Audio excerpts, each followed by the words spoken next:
Hello दोस्तों, welcome back to my channel. This is Yash Gagda. आप सभी को मेरा सादर जय स्वामीनारायण, जय श्री कृष्ण और जय श्री राम।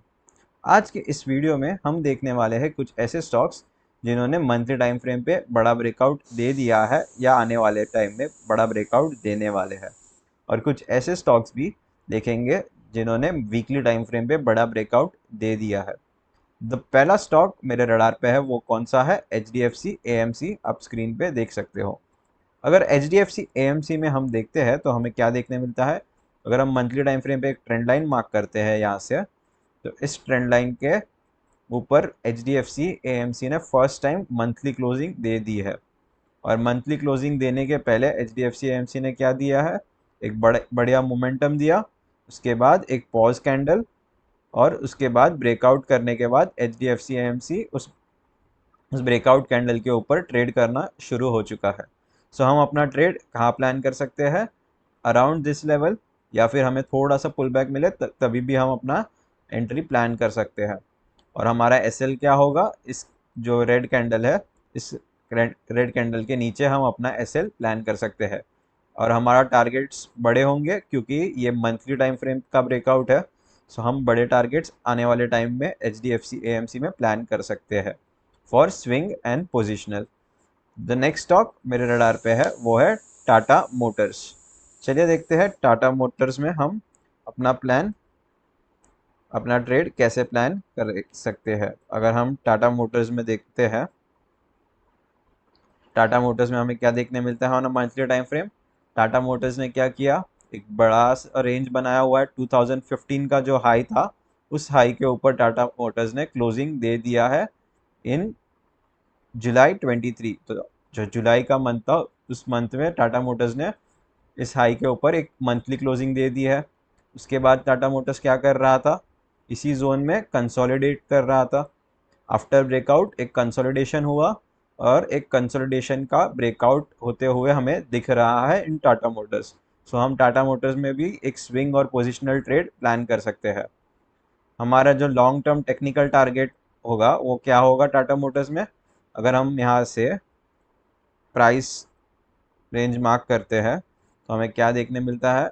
हमें ये जो मैक्सिमम डेप्थ है उसको उठाकर अगर हम अपसाइड प्लेस करते हैं तो हमें ऑलमोस्ट 89% अपसाइड देखने मिल सकता है इन टाटा मोटर्स। ये टाटा मोटर्स का टेक्निकल टारगेट है ऑफ 1147, ऑलमोस्ट 1150 का टारगेट्स हमें टाटा मोटर्स में देखने मिल सकते हैं पोजिशनली।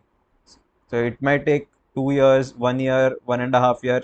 एग्जैक्ट तो हम नहीं बता सकते कि कितना टाइम लगेगा, बट ये एक टेक्निकल टारगेट है इन टाटा मोटर्स। सो आप ये स्टॉक भी अपने रडार पे रख सकते हो। The next stock which is on my radar is Tata consumer. इस स्टॉक को हमने पहले भी डिस्कस किया था कुछ समय पहले। यहाँ पे अगर हम देखते हैं टाटा कंज्यूमर में, तो टाटा कंज्यूमर ने भी एक ब्रेकआउट दिया, मंथली क्लोजिंग दे दी, और उसके बाद एक कंटिन्यूएशन कर रहा है। सो हमारा जो टेक्निकल टारगेट टाटा कंज्यूमर में है शॉर्ट टर्म का, वो क्या है? 1082। ऑलमोस्ट 24% यहाँ से अपसाइड था। सो अगर हम इस लेवल से भी टाटा कंज्यूमर में देखते हैं तो हमें 18 to 19% अपसाइड देखने मिल सकता है आने वाले टाइम में। तो इसे भी हम अपने स्विंग रडार पे रख सकते हैं। The next stock which is on my radar is Sun TV. अगर हम सन टीवी का चार्ट देखते हैं तो हमें क्या देखने मिलता है? सन टीवी ने क्या किया? एक डाउन ट्रेंड में था सन टीवी यहाँ से। अगर हम ध्यान से देखते हैं तो प्राइस एक्शन क्या था सन टीवी का? Down trend. उसके बाद सन टीवी इसी रेंज में क्या करना लगा? कंसोलिडेट करने लगा। अगर हम देखते हैं तो कंसोलिडेट कितने टाइम से कंसोलिडेट कर रहा है सन टीवी? ऑलमोस्ट 2019 के लेवल, 19 से 2023, ऑलमोस्ट 4 years का कंसोलिडेशन है इन सन टीवी। तो जैसे ही सन टीवी एक मंथली क्लोजिंग दे देगा 639 के ऊपर, तो हमें आने वाले टाइम में सन टीवी में बड़े टारगेट्स देखने मिल सकते हैं। सो जब हमारा टेक्निकल टारगेट सन टीवी का क्या होगा? जो मैक्सिमम डेप्थ है, अगर उसको उठा के हम अपसाइड प्लेस करते हैं तो हमें सन टीवी में आने वाले टाइम में 1006 के लेवल्स देखने मिल सकते हैं। सो इसे भी आप अपने स्विंग और पोजिशनल रडार पे रख सकते हो। और हमारा जो स्टॉप लॉस क्या होगा, अगर हम सन टीवी में यहाँ पे एंटर करते हैं अराउंड 633, तो हमारा स्टॉप लॉस अराउंड 570 का स्टॉप लॉस के साथ हम एंटर कर सकते हैं फॉर स्विंग एंड पोजिशनल।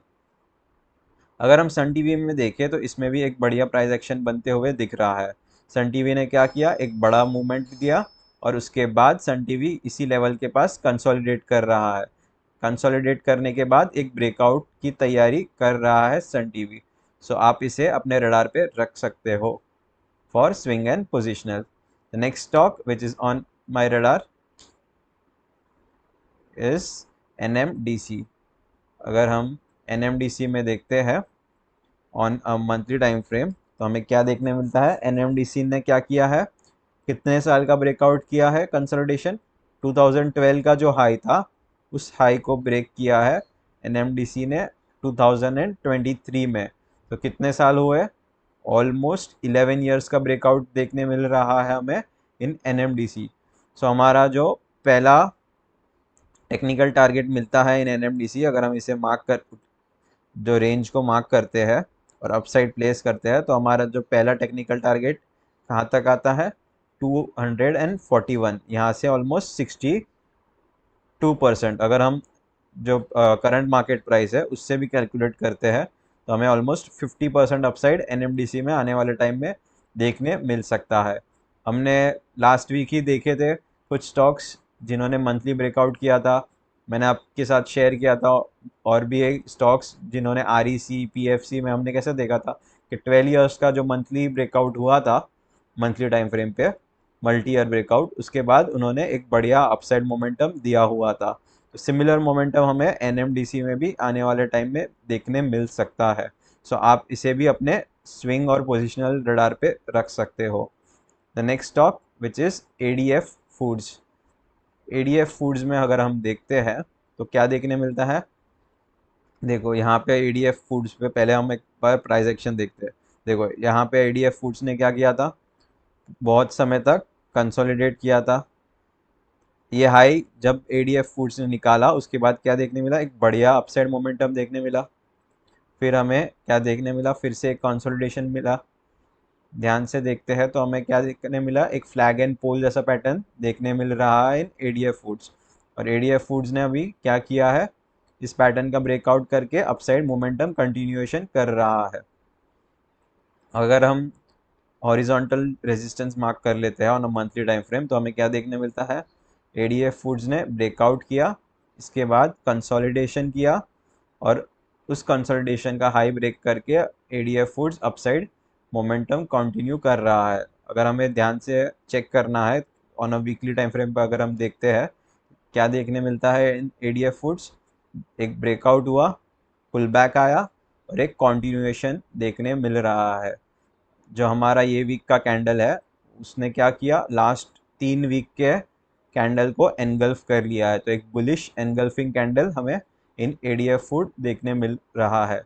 इसे भी हम अपने स्विंग और पोजिशनल के रेडार पे रख सकते हैं। ADF फूड में थोड़ा सा हमारा स्टॉप लॉस बड़ा हो सकता है, और बट क्या है, ये मंथली ब्रेकआउट है तो हमें टारगेट भी बड़े देखने मिल सकते हैं। हमारा स्टॉप लॉस क्या होगा, इस स्विंग का लो, इस स्विंग के लो के नीचे हमारा स्टॉप लॉस होगा, क्योंकि ये इस जोन में क्या हुआ है, बहुत समय तक कंसोलिडेशन हुआ है, तो हमारा stop loss below the consolidation होना चाहिए। चलिए देखते हैं नेक्स्ट स्टॉक जो मेरे रडार पे है, वो है GSFC। ये स्टॉक मैंने आपके साथ शायद पहले भी एक बार डिस्कस किया हुआ था, बिकॉज इस स्टॉक ने कुछ समय पहले ही मंथली ब्रेकआउट दे दिया है। अगर हम देखते हैं ऑन इन GSFC तो हमें क्या देखने मिलता है, मंथली टाइम फ्रेम ब्रेकआउट हो चुका था, उसके बाद एक पुल बैक आया, फिर से एक ब्रेकआउट हुआ और GSFC इसी जोन में कंसोलिडेट कर रहा है। GSFC में अगर हमें अपसाइड टारगेट देखना हो तो हम कैसे टारगेट मार्क करते हैं, द मैक्सिमम डेप्थ को अगर हम मार्क कर ले और अपसाइड प्लेस करते हैं तो हमें क्या देखने मिलता है, GSFC का टारगेट ऑन अपसाइड ऑलमोस्ट 80% के आसपास का अपसाइड टारगेट GSFC का है, ऑलमोस्ट 294। अगर हम जीएसएफसी की बुक वैल्यू देखें तो वो भी लगभग 300 की है। तो जीएसएफसी एक अंडर वैल्यूड स्टॉक है। आप इसके फाइनेंशियल्स चेक कर सकते हो और इसके बाद आप अपना ट्रेड प्लान कर सकते हो। अगर हम जीएसएफसी में वीकली टाइम फ्रेम में एक बार जल्दी से देख लेते हैं तो क्या देखने मिलता है, जीएसएफसी बहुत समय से क्या कर रहा है, कंसोलिडेट कर रहा है। और जीएसएफसी की जो वीकली क्लोजिंग है वो क्या है, हाईएस्ट एवर वीकली क्लोजिंग है। सो मे बी हमें नेक्स्ट वीक में जीएसएफसी में बढ़िया अपसाइड मोमेंटम देखने मिलेगा। जो जीएसएफसी को फर्स्ट जीएसएफसी का शॉर्ट टर्म टारगेट क्या होगा, 250 का। उसमें भी हमें आने वाले टाइम में ऑलमोस्ट 37% का गेन्स मिल सकता है। सो इससे भी आप अपने स्विंग और पोजिशनल रडार पे रख सकते हो। जीएसएफसी का स्टॉप लॉस क्या होगा, इस लो के नीचे जीएसएफसी का स्टॉप लॉस रख सकते हो। और आने अपना आपका टारगेट क्या होगा, फर्स्ट टारगेट शॉर्ट टर्म 251, और जो पोजिशनल टारगेट है हमारा टेक्निकल टारगेट जीएसएफसी में वो क्या है, 295 का। The next stock on my radar is Tata Motors DVR. अगर हम टाटा मोटर्स डीवीआर में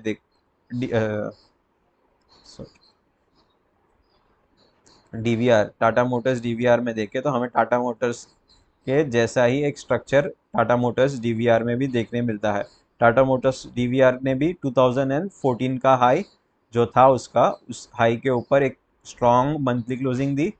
उसके बाद एक कंसोलिडेशन हुआ ऑलमोस्ट 2 मंथ्स का, और उसके बाद टाटा मोटर्स डीवीआर में भी हमें एक कॉन्टिन्यूएशन ब्रेकआउट देखने मिल रहा है। सो हम टाटा मोटर्स डीवीआर को भी अपने स्विंग और पोजिशनल रडार पे रख सकते हैं। अगर हम टाटा मोटर्स डीवीआर में देखते हैं on a weekly time frame तो हमें क्या देखने मिलता है, एक बढ़िया कंसोलिडेशन हुआ, और इस कंसोलिडेशन हाई के ऊपर हमें एक वीकली स्ट्रॉन्ग कैंडल क्लोजिंग मिल चुका है। जैसे ही टाटा मोटर्स डीवीआर इस कैंडल के हाई के ऊपर ट्रेड करता है, हम अपनी एंट्री प्लान कर सकते हैं। और हमारा एसएल क्या होगा, इस कंसोलिडेशन जोन के नीचे, या फिर अगर आप पोजिशनल प्लान करना है तो आप इस जो टोटल कंसोलिडेशन जोन है, इस कंसोलिडेशन जोन के नीचे अपना एसएल प्लान कर सकते हो। स्विंग ट्रेडर्स इसके नीचे रख सकते हैं और पोजिशनल ट्रेडर्स इस कंसोलिडेशन जोन के नीचे अपना एसएल प्लान कर सकते हैं। अगर हम टाटा मोटर्स डीवीआर का मंथली टाइम फ्रेम पे एक बार टेक्निकल टारगेट देखते हैं तो हमें टेक्निकल टारगेट क्या मिलेगा अगर टाटा मोटर्स डीवीआर में, ऑलमोस्ट इसे हम अगर अपसाइड प्लेस कर देते हैं तो हमें क्या देखने मिलता है, टारगेट कहाँ तक के हैं इन टाटा मोटर्स डीवीआर, 91% अपसाइड है, बहुत ही बढ़िया। अगर इसे आने में 2 साल भी लग जाते हैं या फिर, तो भी हमें 40%, ऑलमोस्ट 40% का आरओआई मिल जाएगा। 70% अपसाइड है ये इस लेवल के लेवल से भी, 442 से ऑलमोस्ट 70%, 35% पर ईयर भी अगर 2 साल भी लगता है इस टेक्निकल टारगेट को अचीव करने में, तो भी हमें ऑलमोस्ट 35% का आरओआई मिल सकता है इन टाटा मोटर्स डीवीआर। सो इसे भी आप अपने स्विंग और पोजिशनल रडार पे रख सकते हो। The next stock which is on my radar is TNPL। अगर हम TNPL में देखें तो एक प्राइस एक्शन अच्छा बनता हुए दिख रहा है। TNPL में क्या था, एक नेगेटिव प्राइस एक्शन बन रहा था। उसके बाद TNPL ने नीचे की साइड एक बेस बनाया। उस बेस में क्या हुआ, एक्यूमुलेशन हुआ। एक्यूमुलेशन होने के बाद एक अपसाइड ब्रेकआउट होके प्राइस एक्शन बन रहा था। और प्राइस एक्शन कैसे बन रहा है, फिर से एक रीअक्यूमुलेशन जोन दिखने मिल रहा है, एक कंसोलिडेशन जोन हुआ और कंसोलिडेशन के जोन का ब्रेकआउट देखने मिल रहा है हमें। अगर हम एक बार वीकली टाइम फ्रेम पे भी देख लेते हैं TNPL को, तो TNPL में हमें क्या देखने मिलता है, एक बहुत ही बढ़िया कंसोलिडेशन जोन में था TNPL ऑलमोस्ट कितने महीनों से, अगस्त 2022, ऑलमोस्ट मोर देन 1 ईयर से TNPL कंसोलिडेट कर रहा था। और इस कंसोलिडेशन जोन के ऊपर ब्रेकआउट किया, पुल बैक किया और एक कॉन्टिन्यूएशन देखने मिल रहा है हमें TNPL में। TNPL एक स्मॉल कैप है तो आप इसमें पोजीशन साइजिंग बहुत ही छोटी रख सकते हो, और एक स्विंग और पोजिशनल ट्रेड प्लान करोगे तो आपको एक स्ट्रिक्ट स्टॉप लॉस रखना पड़ेगा इसके नीचे। और इसके ऊपर आप अपना स्विंग और पोजिशनल ट्रेड प्लान कर सकते हो। So that's all for this video. अगर आपको ये वीडियो अच्छी लगी हो तो इसे लाइक कीजिए, अपने दोस्तों के साथ शेयर कीजिए। ऐसी ही और लर्निंग वीडियोस के लिए हमारे चैनल को सब्सक्राइब ज़रूर कीजिए। मिलते हैं नेक्स्ट वीडियो में। Till then take care. जय हिंद। वंदे मातरम।